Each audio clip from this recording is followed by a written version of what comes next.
जय हिंद दोस्तों, ITI technical classes में आप सभी का स्वागत है। दोस्तों, जैसा कि ITI CBT एग्जाम का प्रिपरेशन चल रहा है, तो जैसा कि हम लोग 10 नंबर क्वेश्चन तक देखे थे, इलेक्ट्रीशियन का एक प्रैक्टिस चल रहा है क्वेश्चन का, जो कि आपके ITI CBT एग्जाम में पूछे जाते हैं। तो 10 नंबर क्वेश्चन पर क्लास ऑफ हुआ था पहले वीडियो में, आज ये दूसरा वीडियो है। तो आज हम स्टार्ट करते हैं। क्वेश्चन है आपका, पीड़ित की कौन सी स्थिति को कोमा कहा जाता है? तो उसका राइट आंसर हो गया था पूरी तरह से संवेदनहीन होकर लेटे रहना, पर बुलाने पर उत्तर न देना। ठीक है, इसका राइट आंसर हुआ था पूरी तरह संवेदनहीन होकर लेटे रहना एवं बुलाने पर उत्तर न देना। ठीक है, तो इसको हमने समझा दिया था। चलेंगे नेक्स्ट क्वेश्चन। नेक्स्ट क्वेश्चन आपका है 11 नंबर।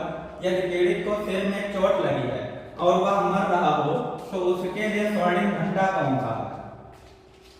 ठीक है, स्वर्णिम घंटा कौन सा है? तो 30 मिनट। अगर कोई चोट लग जाएगा अगर सिर में, तो वो कब तक जो है हम लोग के बीच रह सकता है, या स्वर्णिम घंटा मतलब कब तक वो जीवित रह सकता है? तो 30 मिनट मैक्सिमम, इससे ज्यादा नहीं। अगर भारी चोट लग गया है तो रक्त कितना बह जाता है, क्या होता है? तो वही स्वर्णिम घंटा क्या होता है, 30 मिनट होता है। ठीक, इसके बाद 12 नंबर क्वेश्चन आपका है, पीड़ित को बचाने के कौन सा तत्कालिक कदम उठाना चाहिए यदि वह अभी भी विद्युत शक्ति के स्रोत से संपर्क में हो? ठीक है, इसका कौन सा आंसर होगा? कोई भी पीड़ित व्यक्ति है, वो विद्युत के संपर्क में आ गया है, तो आप उसे कैसे बचाएंगे? ठीक, कैसे बचाएंगे? ऑप्शन दिया है। ऑप्शन है, हाथों द्वारा खींचे या धक्का दे। जिस व्यक्ति को विद्युत झटका लगा है, अगर आप उसे जो है हाथों से खींचेंगे तो क्या होगा, आप भी विद्युत के चपेट में आ सकते हैं, इसलिए हाथ से नहीं खींचना है। ये आपका गलत हो गया। कह रहा अपने प्राधिकारी विद्युत झटके के बारे में जानकारी दे, यानी कि विद्युत झटका किसी को लगा है और जाए आप अपने अधिकारी को बताएं। तो क्या है, इतना समय लग जाएगा कि वो विद्युत झटका के संपर्क में आया है, तो क्या हो जाएगा, उसकी मृत्यु भी हो सकती है, यानी कि गंभीर रूप से घायल हो जाएगा। और ठीक, ये भी आंसर हमारा गलत है। किसी को, उस व्यक्ति को छुड़ाने हैं तो बुलाने जाओगे तो क्या करोगे? तब भी तो दिक्कत है, समय बीतता जाएगा।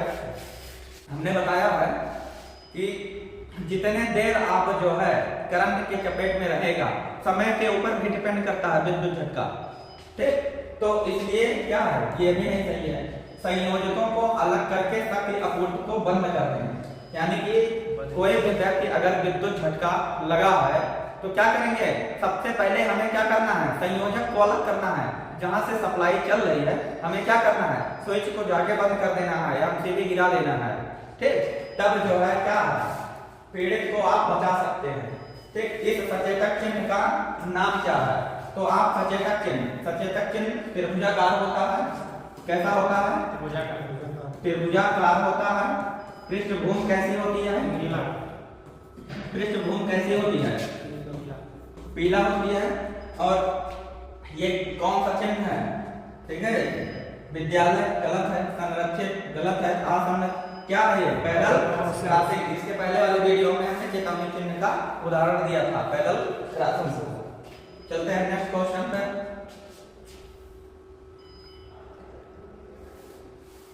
14 नंबर क्वेश्चन है, पीड़ित के रक्त के बहाव को रोकने के लिए प्राथमिक चिकित्सा उपलब्ध कराई जाती है। चोट लगे हुए भाग को ऊपर रखना।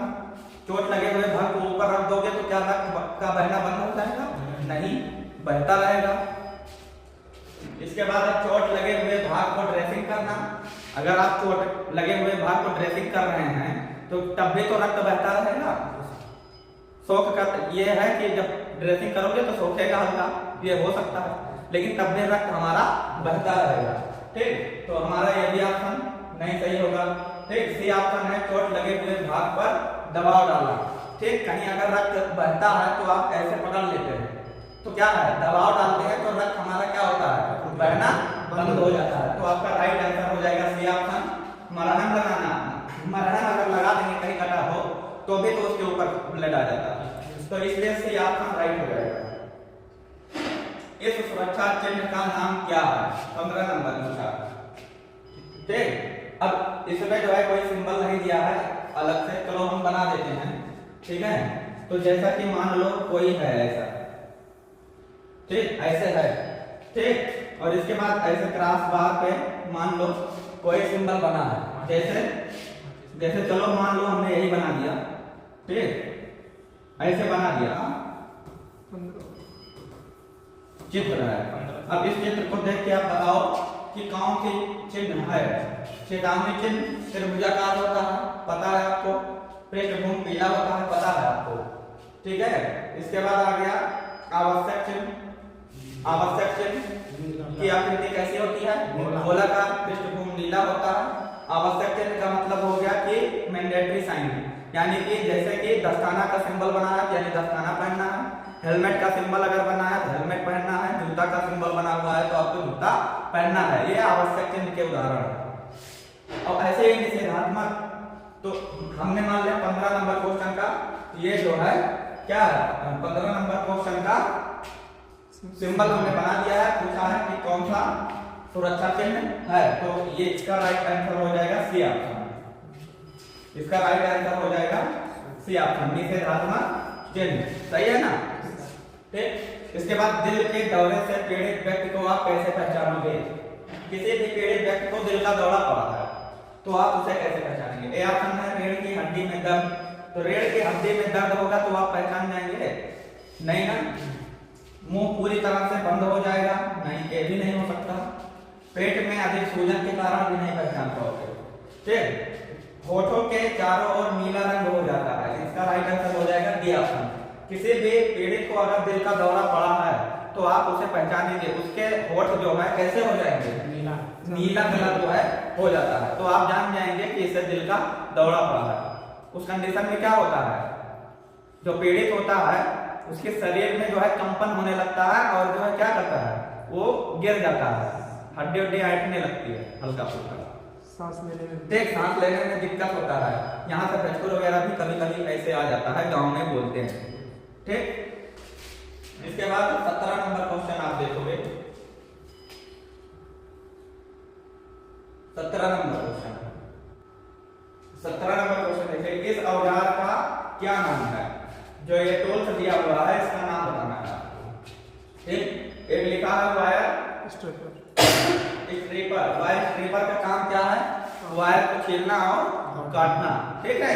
वायर स्ट्राइपर से आप वायर को छीलते हैं, ठीक। क्रिम्पिंग टूल से क्या करते हैं, क्रिम्पिंग टूल्स का मतलब हो गया कि जैसे वायर में आगे जो है छीलने के बाद जो लक्स लगाते हैं, ठीक, उसको क्रिम्पिंग करने के लिए, ठीक, क्रिम्पिंग कर देंगे। इसके बाद जो है आप कहीं कनेक्टिंग लीड वगैरह बनाएंगे तो क्या है, जहां भी जोड़ेंगे, जहां कनेक्ट करेंगे, जैसे एमसीबी में लगा के कनेक्ट करेंगे तो उस समय क्या होगा, स्पार्किंग नहीं करेगा। क्रिम्पिंग टूल का प्रयोग क्रिम्पिंग करने के लिए करते हैं, ठीक। इसके बाद आता है कॉम्बिनेशन प्लायर। कॉम्बिनेशन प्लायर का काम क्या है, वायर को काटना और छीलना। अब वैसे तो आप वायर स्ट्राइपर का मतलब समझ गए होंगे, वायर उससे भी छीलते हैं, लेकिन कॉम्बिनेशन का प्लायर का भी यूज आप वायर को छीलने में कर सकते हैं अगर आप छील पाए, ठीक। नहीं तो कुछ लोग तो काट देंगे वायर, तो वायर को काटने के लिए भी, कहीं भी जोड़ पड़ गया ऐंठने के लिए भी हम प्रयोग करते हैं। ये इलेक्ट्रीशियन, विद्युतकार जो इलेक्ट्रीशियन का काम करते हैं वो कॉम्बिनेशन प्लायर का ही यूज हमेशा करते हैं। डायगोनल कटिंग प्लायर, तो इस जो हमारा चिन्ह दिया गया है, ये टूल्स दिया गया है, फिगर कौन सा है, diagonal cutting plier. Diagonal cutting plier का दूसरा नाम क्या है,